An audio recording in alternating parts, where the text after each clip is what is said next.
Hola y bienvenidos al Picalibro. Hoy quiero hablar de un concepto importante para entender cómo funciona la política. Y no es más que uno que desarrolló George Lakoff, un asesor muy importante dentro del Partido Demócrata, llamado marcos. Es decir, marcos políticos, marcos cognitivos, marcos morales. Y él decía que, para dejarlo muy claro, que cada palabra que nosotros utilizamos hacía necesario una referencia de marco, un enmarcado. A ver, como el video se llama Las caderas de Scarlett Johansson, realmente el video, el título es decir, no pienses en las caderas de Scarlett Johansson. Entonces, mentalmente, aunque yo no quiera, te he hecho ya pensar en las caderas de esta actriz. Ahora, no solamente pensar en las caderas, podrás pensar en este momento en su rostro, que es una mujer muy hermosa, o podrás de repente pensar en sus películas, o de repente en la heroína que interpretó hace no mucho y que hoy en día tiene su propia película de Marvel, o en cualquier otra característica. Pero independientemente, en tu cabeza en este momento está la actriz Scarlett Johansson y todo lo relacionado a ella. Tú verás si te enfocarás en el cabello, en el cuerpo, en la película, en sus relaciones, en su último escándalo, en sus opiniones como persona o en su trabajo como actriz. Como la veas es irrelevante. Lo importante es que te he metido en la cabeza un marco que me interesa. Quiero que hables de Scarlett Johansson. ¿Y por qué alguien va a creer que hable de Scarlett Johansson? Bueno, porque precisamente le estoy pagando $25 millones para que esté en una película. ¿Y por qué hago eso? Bueno, hago eso precisamente porque tener a esa actriz va a hacer que mucha gente hable de ella. Es decir, para explicar de una manera simple, los marcos permiten dominar lo que Gramsci dijo en su momento, la hegemonía cultural, o lo que hoy en día de forma un poco más actualizada se dice las narrativas dominantes, es decir, o hegemónicas. Es decir, permite capturar, aunque sea por 1, 2, 3 días, el debate público. Todos los youtubers van a hablar, o la gran mayoría de youtubers que hablan de cualquier tema, van a hablar de Scarlett Johansson, otro grupo de youtubers. Vamos, coloca lo que se llama la agenda política. Y esto es importante entenderlo, porque incluso cuando nosotros somos anti-agenda política, nos convertimos en agenda política. Pero ¿de qué diablo está hablando? No te entiendo. Bueno, voy a tratar de explicarlo de forma lo más simple posible. Vamos a imaginar que Scarlett Johansson dijo hace muy poco que no quería de nuevo hombres, la película no estaba para hombres sino para mujeres. Entonces obviamente, aunque yo haga un video diciendo, cosa que no voy a hacer, pero aunque yo haga un video diciendo, simplemente como yo no soy su público, no voy a ir a ver la película. Realmente no soy su público, no soy fan de Marvel, lo he dicho reiteradamente, y nunca me han gustado los Avengers ni nada, no es el tipo de película que me ha gustado. Entonces, si yo incluso hago un movimiento anti Viuda Negra, por ejemplo, la película, o anti Scarlett Johansson, estoy hablando de ella. Quiere decir que está en la narrativa, quiere decir que hay un impacto mental. Porque si yo digo, yo no voy a verla, tú mentalmente dirás, pero será cierto, yo sí quiero verla, te he llevado a hacerlo. O lo que es igual, es como tratar de decir, vamos a hacer el equipo de fútbol con mejores anotadores de goles, y para eso voy a contratar al mejor portero y a los mejores defensas. Oye, pero no debe contratar también a algunos buenos delanteros o algunos buenos de centro. No, nuestro enfoque va a ser el portero y la defensa, pero esperamos que metan y que sea el equipo con más goles metidos. O sea, no. A ver, ¿qué significa esto? Que si nosotros nos metemos dentro del marco conceptual del otro, aunque sea para negarlo, no. Ser feminista, hay feministas buenos, feministas malos, hay machistas, yo no soy machista y cosas de ese estilo. O no, tú no eres pro-choice, es decir, continuar el término, utilizar el mismo pro-choice, el pro-libertad, en vez del concepto de pro-vida, que ese es un buen marco. El pro-choice versus el pro-vida. ¿Por qué? Porque las palabras, cuando digo vida, tú piensas en todo, maternidad, piensas en nacimiento, piensas en el derecho universal de todos los seres humanos, que es el de la vida. Y si tienes la mente muy abierta dirás, vida se refiere a todos. Sí, claro, por eso estamos discutiendo una ley para que todos los seres vivos puedan hacer decisión con respecto a su descendencia y no solo sobre los humanos.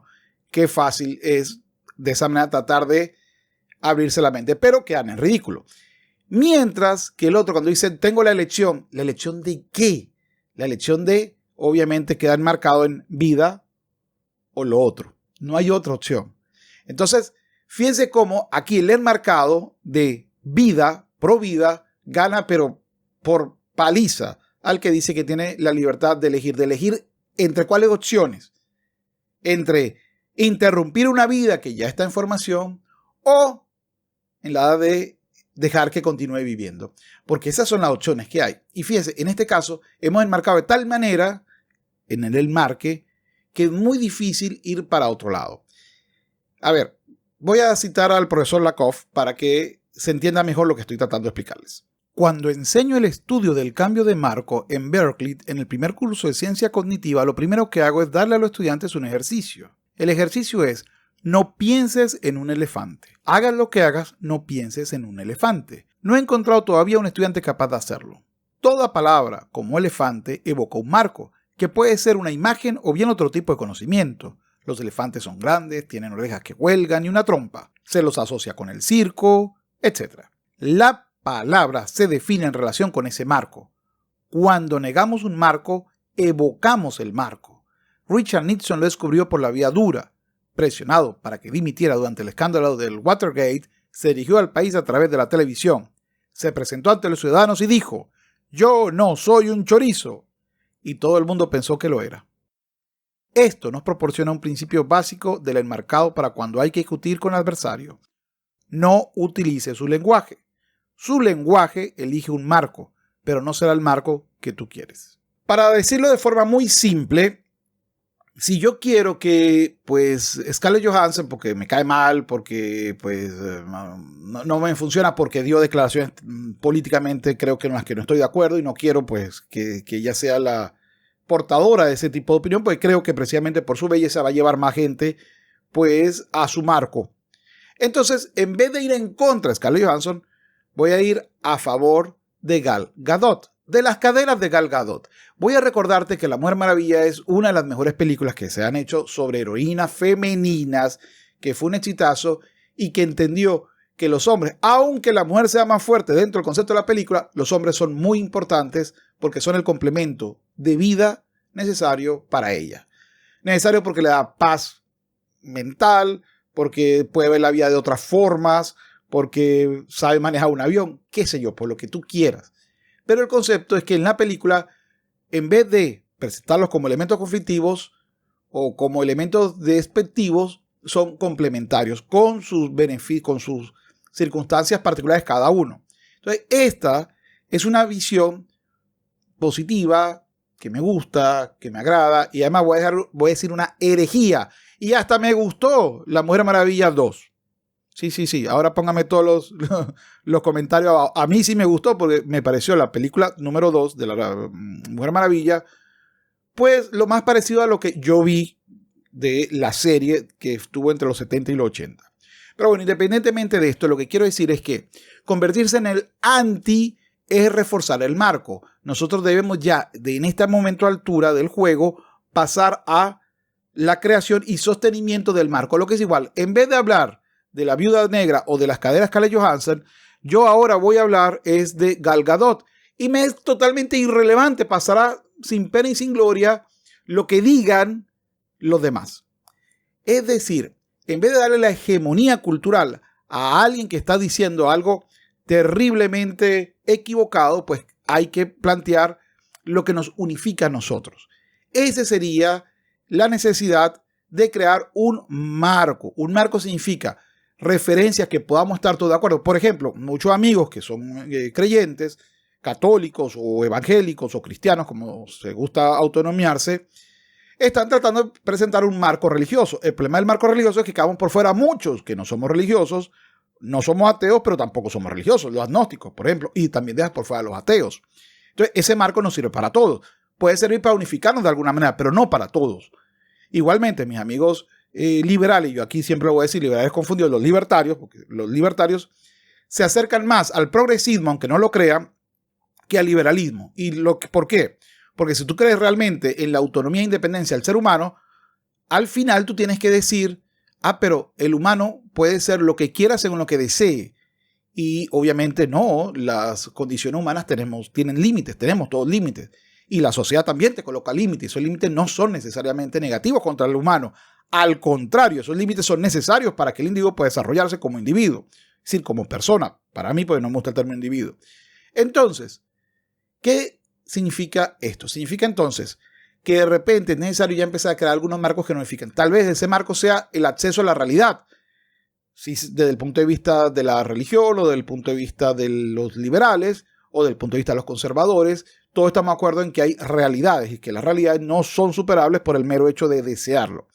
Y que una de las peores formas de utilizar el Estado, el gobierno, es obligar a todos a decir, a pensar o a creer en lo mismo. Si en eso estamos conciliando los tres, creo que podemos tener un marco que sea el marco de la libertad, y el marco de la libertad implica el marco de la reducción del tamaño del Estado.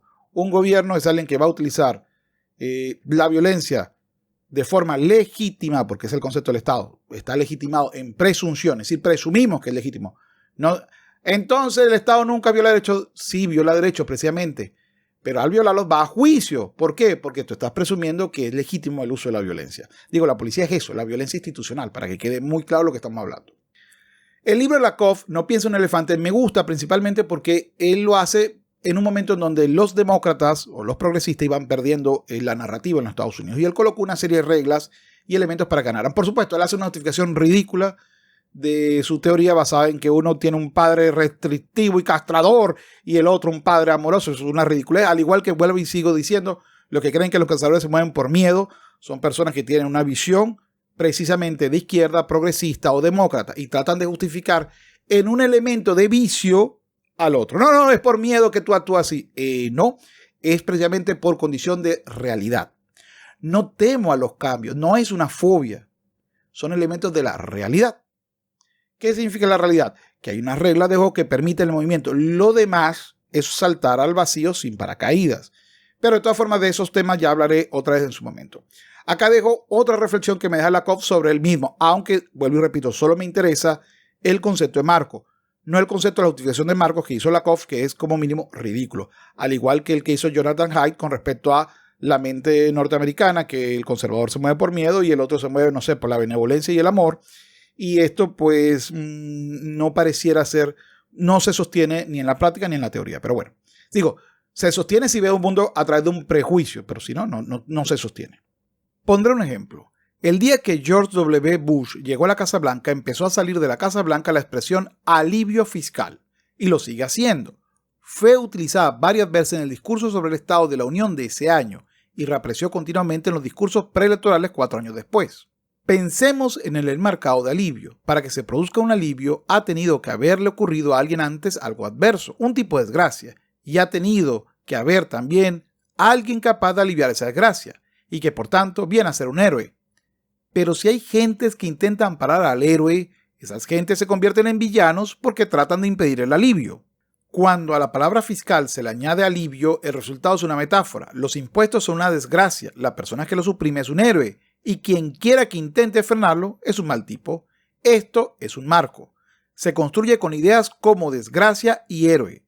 El lenguaje que evoca el marco sale de la Casa Blanca y se distribuye a través de las notas de prensa a todas las emisoras de radio, a todos los canales de televisión, a todos los periódicos. Al cabo del poco tiempo, el New York Times utilizará ya la palabra alivio fiscal, y se hablará de ello no solo en la Fox, también en CNN y en la BBC, porque el plan de alivio fiscal del presidente, y muy pronto los demócratas, tirando piedras contra su propio techo, empezarán a utilizar también la palabra alivio fiscal. Es verdaderamente asombroso.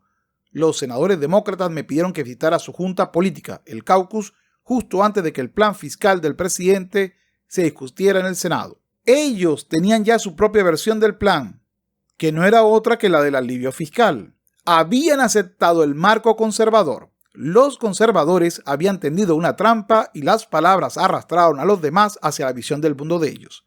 Precisamente de esto trata el enmarcado. El enmarcado tiene que ver con elegir el lenguaje que encaja en tu visión del mundo, pero no solo tiene que ver con el lenguaje. Lo primero son las ideas, y el lenguaje transmite esa idea, evoca esas ideas. Entonces esto es muy fácil, tenemos que ponernos de acuerdo en las palabras. ¿Qué palabras te gusta a ti? ¿Qué palabras me gusta a mí? No. Tenemos que poner de acuerdo con las ideas bases. De esas ideas bases podemos tener una infinidad de temas en donde diferimos, en donde no tenemos la visión, pero tenemos elementos comunes. Es necesario empezar a trabajar en estos elementos comunes para poder crear una ofensiva, ya la reacción, ser anti el abecedario, ser anti el progresista, ser el anti narrativa hegemónica, nos convierte en continuadores de la misma narrativa. Es hora de empezar a valorar otro elemento. La familia, pues las familias tal vez sean los elementos que, la descendencia, la necesidad de los hijos, sí, tal vez sea ese el elemento que nos permita enfocarnos o coincidir. No lo sé. Solamente estoy diciendo que aparte de la crítica y de la burla, que es muy necesaria, no estoy diciendo que no sea necesaria, es también importante ir creando una narrativa propia, un marco propio donde con pocas palabras podamos identificarnos la mayor cantidad de personas que nos oponemos a una visión estatal en la que se te va a obligar a pensar de una sola manera. Cuando piensas que lo único que te falta son palabras, lo que realmente te faltan son ideas. Las ideas surgen bajo la forma de los marcos. Cuando los marcos están ahí, las ideas surgen inmediatamente. Hay una manera de saber cuándo te faltan los marcos adecuados. Hay un fenómeno que probablemente hayas observado. En televisión, los conservadores utilizan solamente dos palabras: alivio fiscal, mientras que los progresistas se enfrascan en una larga parrafada para plantear su punto de vista. Los conservadores pueden apelar a un marco establecido. Por ejemplo, que los impuestos son una desgracia o una carga, lo cual les permite decir esa frase en dos palabras: alivio fiscal. Pero en el otro lado no hay ningún marco establecido. Se puede hablar de ello, pero supone un cierto esfuerzo porque no hay ningún marco establecido, ninguna idea fijada ya ahí a mano. En ciencia cognitiva hay una palabra para este fenómeno: hipocognición, la carencia de aquellas ideas que necesitas, la falta de un marco prefijado relativamente simple que pueda ser evocado mediante una o dos palabras. Para terminar, o antes de terminar, quisiera dejar 4 de los consejos que dejó Lakoff para que los demócratas cambiaran la narrativa y el discurso. Y estos 4 creo que debemos de empezar a utilizarlos nosotros. Posiblemente en un futuro, si no recuerdan, haré las 11 reglas que plantea Lakoff para ganar la batalla cultural o la narrativa política. Y estas son las siguientes. Recuerda, no pienses en un elefante. Si mantienes su lenguaje y su marco y te limita a argumentar en contra, pierdes tú porque estás reforzando su marco. La verdad por sí sola no te hará libre. Decirle al poder únicamente la verdad no funciona. Tienes que enmarcar eficazmente las verdades desde tu perspectiva. Recuerda que los votantes votan por su identidad y por sus valores, lo que no coincide necesariamente con sus intereses. Sé proactivo, no reactivo. Juega a la ofensiva, no a la defensiva. Practica el cambio de marco cada día en cada cuestión importante. No digas lo que piensas sin más. Utiliza tus marcos, no los marcos de ellos. Utilízalos porque encaja con los valores en los que crees. En fin, si queremos quitarle preponderancia, recuerden que Scarlett Johansson es simplemente un ejemplo, no es algo en contra realmente de la actriz o de sus películas, ni nada. Me cae muy bien y es una mujer hermosísima. Simplemente estoy diciendo, si queremos quitarle peso político a una posición o a una persona, lo mejor que se puede hacer es ignorar a la persona y, ojo, y no hacer nada. Y empezar a enmarcar, es decir, a utilizar palabras claves que nos permitan a todos. Palabras claves significa palabras que nos permitan tener un marco favorable a nuestra posición. Si una película me dice que no está destinada para un público, no voy a verla. Regla número 1 del marketing. Esta película infantil no está hecha para niños, pues ya sé para no llevar a mis niños. Así de simple. Esta película no está hecha para los hombres. Perfecto, no voy a verla. No me interesa verla. Ese tipo de reacción es positiva, pero también es bueno decir, ¿saben qué película sí está hecha para todo público? La Mujer Maravilla. Todos son bienvenidos a verla. Vamos a hablar de esa película. Es decir, empezar a colocar de nuevo o empezar a colocar los elementos que cine. Este político es terrible porque dice esto. Esa es una opción en el que enmarcas en la narrativa del otro. Pero este político de bots dice esto con lo que estoy de acuerdo. Esta política en Chile dice esto con lo que estoy de acuerdo. Esta política en Colombia dice algo con lo que estoy de acuerdo. Es decir, no es solamente rechazar a uno, sino proponer algo. Y eso es muy importante ya en este momento si queremos que la batalla cultural tenga algún tipo de resultado político. Bueno, es todo por hoy. Quiero agradecer muchísimo a mis Patreon que pues apoyan al canal. Humberto On, David Garay, José Flores, Néstor Matnaut, Eva García Franco, Miguel de la Rosa, Joaquín López, Marvin Jarquín, Manuel Pérez, Jorge Guerra. El Perro de Diógenes, Humberto Ávila, Rocío Cori, Luis Vargas, A.I. Alex, Abrazagorus, Guillaume Padrón, Tony Macías, Hot Frigo, Marcos, Alfonso, Cris Balco, Lula, Leonel V. Rojas, Jaime Almenares, Miguel Morales, Alberto Rojas, Harry Wong, Gonzalo Alsina, Juan Arosemena, Eduard Soto, Mariano Sibila, Ernesto Pablo, César Alvial, Derliana, Justin Hidalgo, Israel Hernández, Javier, Sebastián Marín, Antonio Urbina, Miuras 92025 y Cristian Contreras. Muchísimas gracias por apoyar al canal. ¿Qué te ha parecido? ¿Conocía el término los marcos políticos de Lakoff? Vuelvo y repito, Lakoff creó una visión general muy buena de estos enmarcados políticos. Su justificación es pésima, la de los papá duro es de los conservadores y papá amoroso es de los demócratas, es una visión dicotómica totalmente falsa. Por cierto, de dicotomía, bueno, ya después hablaré en otro video sobre los liberales y esto de que si uno no es, quiere la libertad absoluta, quiere la esclavitud absoluta y ser esclavo. No, esa visión tan dicotómica es exactamente lo que le estoy diciendo a los progresistas que no debemos de tolerar. Pero bueno, lamentándolo mucho, pues habría que hacer un video explicando esto. Bueno, es todo por hoy. ¿Qué te pareció el tema? Recuerda, no dejes que otro piense por ti. Antes de despedirme, ya iba a decir Sapere Aude y hasta luego. Pero ya va. Antes de irte, no se te olvide suscribirte a este canal, suscribirte a mis canales secundarios, que son Capitán Cultura. Viene un nuevo video del Señor Cerebro, para los que no sepan que tenía un canal olvidado de historia. Viene un nuevo video sobre Señor Cerebro. Y también, por supuesto, al Picalibro Live, donde hago resúmenes de en vivos que he hecho en otras redes sociales. Igualmente te invito a que me sigas en mis redes sociales, que son Instagram, Facebook y Twitter. Principalmente utilizo Twitter e Instagram. Y bueno, ahora sí me despido. No dejes que otro piense por ti. Sapere Aude. Recuerda, menos Estado y menos impuestos son necesarios. Y hasta luego.